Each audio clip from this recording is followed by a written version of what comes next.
This week on American Airgunner, we're sitting down at the round table talking about pre-owned air guns. Rick is back with another gun review, and Phil Schreier from the NRA Museum shared so much knowledge with us. We just had to give you guys another lesson in American history. All this and more coming up right now.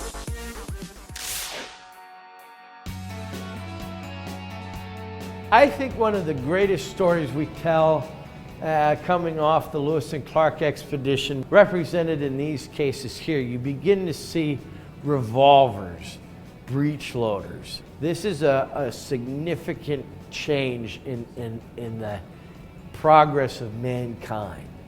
Okay. And what we're talking about is mass production, the Industrial Revolution. So up to this point, like we see back here with this guy, I mean, these are handmade, every gun from scratch, and probably takes months to make one? Yeah.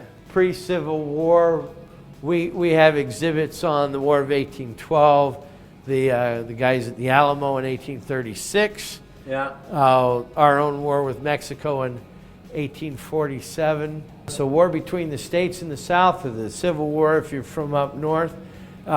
Here we kind of look at the northern firearms manufacturing capability. The South didn't have that going for them. The Confederate guns looked like they were used hard, you know, and put up wet, because they were. You've got the industry up north and the lack of shooters, and you got the worst guns down south, but you've got guys who are hunting and living on the land. Now, the tragedy of the Civil War is that there were 650,000 killed. Yeah. But when you break that down into actual battlefield casualties, you knock out disease and other things, and it's 150,000 dead Union, only 75,000 Confederates. It's a 2-to-1 ratio. They weren't being beaten tactically in the field.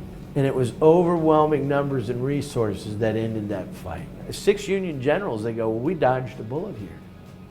I mean, this could still be going on. So let's not let that ever happen. These 6 Union generals in New York at the Army-Navy Club, they said, let's make marksmanship fun. And so they put the NRA together, and they established a national board for the promotion of rifle practice, and have a shoot-off to see, you know, which regiment, which team, which branch of the service was the best. Still happens every summer at Camp Perry. Yeah. It's been going on since 1871 with the NRA. So that's where the NRA began. That's where we came from. But here we have guns, you know, from the Old West. Again, another one of Pete's Gatling guns. When we come around the corner, one of my favorites, here is the Oval Office of the Summer White House from 1902 till 1908, as it exists at Sagamore Hill, Oyster Bay, Long Island, New York. Wow. That's Theodore Roosevelt's desk. That's his writing pad. That's his cigar box. The original hand-painted yellow silk flag of the 1st United States Volunteer Cavalry, the Rough Riders, Theodore Roosevelt's own regiment. That flag went up San Juan Hill. We talk about World War I and the increase of firepower, and I give you an idea of what we're looking at in terms of machine guns entering into the fray. At Gettysburg, you had 53,000 die in 3 days. Vietnam, from 1959 until 1975, that's 15 years. There's 58,211 names on the Vietnam Memorial downtown. The British lost 60,000 before lunch one morning on the 1st of July, 1916 at the Somme. 60,000 before lunch because of the machine guns. Yeah, we've got World War II. That's German and Japanese and Italian.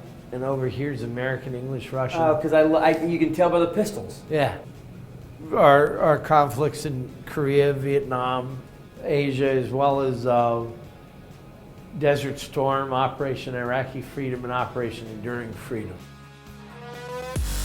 Don't go anywhere, because after the break, we'll be sitting down at the round table. This week's topic is pre-owned air guns. We'll be right back.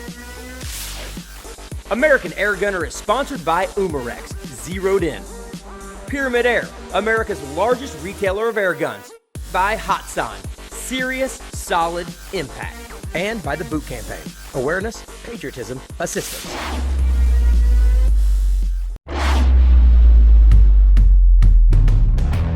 Hey, what's up, everyone? Welcome back to a roundtable here in American Airgunner. I'm joined by the godfather of air guns, Jim Chapman and Rick Usler. Guys, today we are talking buying used air guns. I know there's a lot of that, and even like hand-me-downs. Now, I personally have a strict rule. Never buy an air gun.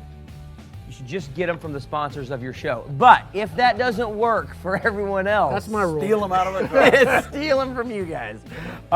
What's the best way to, or the biggest thing to look for when you're buying a used air gun? Let's start with you. What I do is stay with brands I know.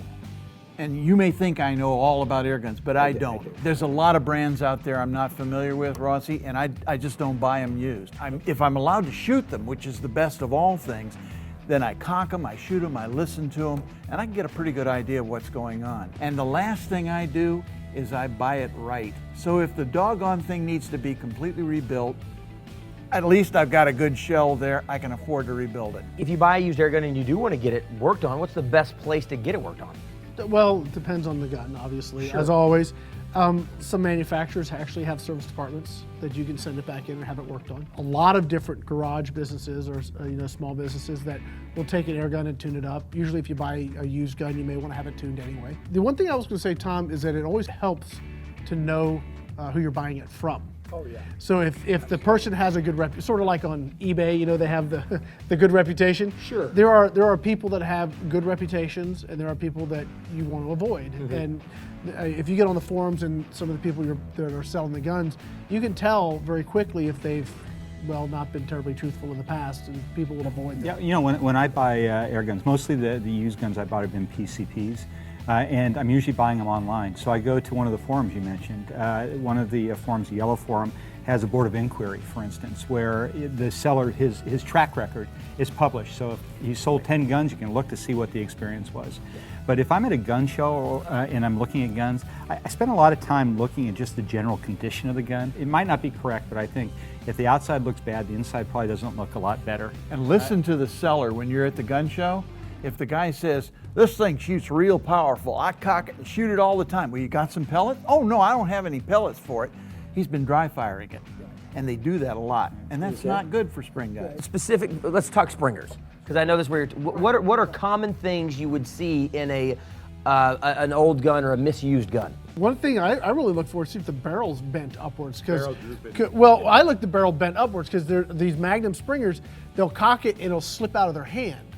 And the barrel will fly up, and the barrel will go like that. They say they slip out of their hand. You know that they are trying to see how quick the barrel will close when they pull the trigger. Rick, what are we looking at here? This is some of the stuff that's inside the gun, and this goes back to what Tom was saying about being able to shoot it. You're not going to know if you're going to have this kind of damage. What am I looking at here? What you're looking at, this kind of damage? That is a seal on an internal piston, and that seal has been abused pretty thoroughly. The other thing I've noticed, I don't know if you guys have seen it, but when I'm looking at a Springer and I'm at a place where I can shoot it, I cock it. Sometimes you get a gun that has a really rough cocking, Gritty, yeah. and it's gritty, Yeah. Something's just not right in it. wrong. And I've opened those up and there have been springs that have been broken into multiple pieces. And you'll get that from kind of the smoothness of the mechanics, how everything's fitting and working together. In the brand, you mentioned brand, go back to that for a minute. There are some name brands that are good, like RWS is good, Y-Rock. Walther. Yeah, and some of these said that even if there are a little issues with them, the parts are available. You can rebuild them, and they're going to be probably worth the investment. I would think the guns that probably get dealt the most and sold are PCPs. Those are expensive guns, so if I'm a first-time buyer, I might want to buy a used one. What do I need to look for there if I'm looking for a PCP? Yeah, well, I mean, one of the things I looked is to see that it's holding air. Because that's the big thing is they can leak, and a lot of times people get frustrated with them because they have a slow leak, and often it's just something simple like an O-ring replacement.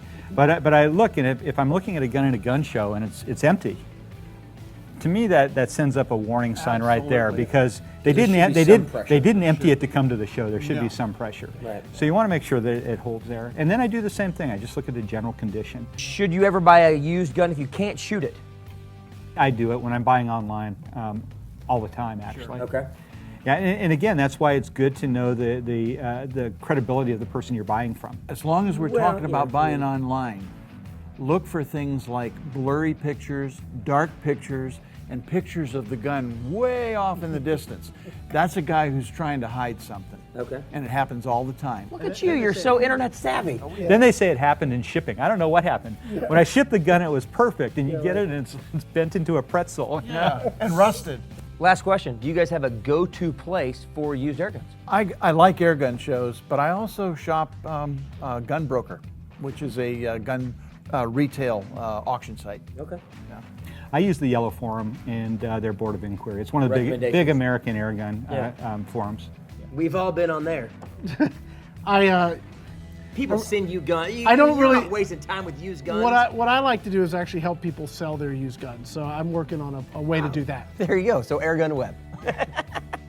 All right, well, guys, there you go. So just be smart when you're buying used air guns, and of course, try to buy from someone that you know, respect, and most importantly, do not take the air gun apart when you get it, which is exactly what I would do. All right, that's it for this roundtable. Check everything out, please, on AmericanAirGunner.com. We'll be right back with more American Air Gunner right after this.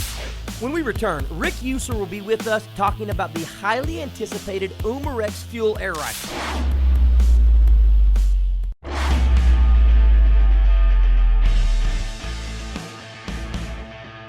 All right, it is time for an Airgunner gun review. Of course, I've got my man Rick Usler here who knows everything there is to know about judging and critiquing and dissecting an air gun. So, all right, what are we looking at today? Obviously, this gun looks familiar to me. This is the Umarex Fuel, but I know this one's a little bit different. Why? This one is the new Fuel in 22 caliber. Now they have kept all the good stuff and added some more. They still have the silent air technology, so it's super quiet. They have the reactive gas piston, so it's super smooth. They have the built-in bipod, this is one of the few break barrel type air guns that you could shoot off a bipod and see consistent accuracy. You don't have to use the artillery hold. You don't have to learn a special technique. So if you're a firearms guy coming into air guns, this thing is the bomb. They have added the adjustable objective on the scope package, so now this thing's ready to go. Well, what you see with the gas piston, with the reactive gas piston, is that you don't get the torque. So you get into your shoulder, and then as it flies forward, hits the compression chamber, you get that reverse recoil. But it happens so quickly that it really doesn't have the same type of impact on your shot. What really makes it special as far as the consistency goes and not needing that special technique is how they've sort of balanced it with this particular bipod. Okay. Because there have been a lot of people that have tried, clamping a bipod to the barrel. That will never work because you have a barrel joint. It's just not going to work. Okay, I've tried. It doesn't work. That doesn't surprise me. The other things they've got going on, they've got a really decent trigger.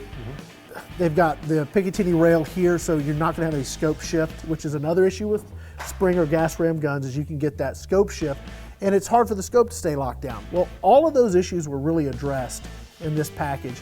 With the addition of the adjustable objective, there's nothing a new shooter needs to buy for this gun other than pellets. They're ready to go. You want to try it? Let's test it. Let's go for it. I love that.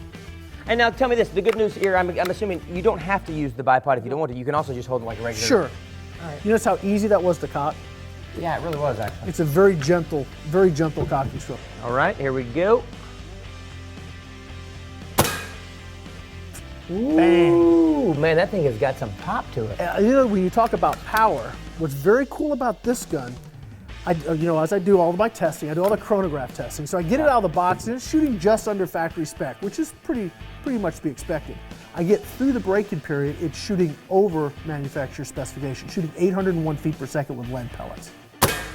It's shooting over? It was shooting just over factory spec. That threw me off and it cost me. That missed your shot, didn't it? Because, we always talk about how, most of the guns never live up to what we see in the box. This one was hitting bang on 800 feet per second after the break-in. All right, I'm just gonna quickly put this sucker right in that bullseye because, it is grouping. And this is what I love about air guns. Once you know what your scope's doing, you should be able to make the adjustment. Try it again. Well, of course. Make the adjustment high. There you go. Bingo! That's what I love about guns like this. So the fact is, because it is consistent, and I don't have to, this hand, happens. So the fact that you can have these, this bipod set up like that, I shot 3 low, I'm like, oh, got it. So I just moved up a half an inch, bam, bullseye. Yep. So some people talk about grouping. I am obsessed with that orange dot. I always go for the orange dot. I can't help myself. I just like to see that. like that. You're a Just put grouping, 'em you're all- a grouping kind of guy. I am. So there you go. Wow, what a great gun. Obviously a lot of power, super smooth, looks good. This is my kind of look for a gun. Price point, very affordable. Really? Yes. All right, so there you go. If you're looking for the perfect air gun right out of the box, sounds like this is it. Go to AmericanAirgunner.com to find out where you can get this gun. We've got more American Air Gunner coming up after this. Yep. I love this thing. Man. This is fantastic.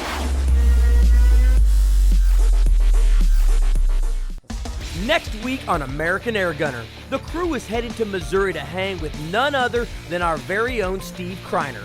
Let's get to know our infamous crazy man.